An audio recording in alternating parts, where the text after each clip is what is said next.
Hi guys. So ఇవాళ వీడియోలో ఏంటంటే యూపీఎస్సి నుంచి అయితే జాబ్ నోటిఫికేషన్ అయితే రిలీజ్ అయింది. సో దీని గురించి లాస్ట్ డేట్ విషయానికి వచ్చేసరికి మే 1కి అయితే ఎండ్ అయితే అవుతుంది. సో దీనికి సంబంధించి ఫుల్ వీడియో అయితే చేద్దాం అనుకున్నాం, కానీ మనకేంటంటే వితిన్ 2 డేస్లో అయితే లాస్ట్ డేట్ టైం ఉంది. సో లాంగ్ వీడియో చేయడానికైతే నా దగ్గర టైం అయితే లేదు. సో ఏమేం జాబ్స్ ఉన్నదైతే చూద్దాము. సిస్టమ్ అనలిస్ట్ ఒక job, deputy controller 18, assistant engineer ఒక job, assistant engineer naval quality assurance 7 jobs, assistant engineer naval quality assurance mechanical ఒక job, junior assistant director 13, assistant legislative council 4 jobs, assistant public prosecutor 66 jobs అయితే ఉన్నాయి.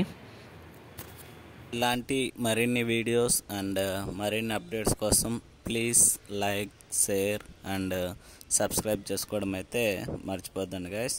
Thank you.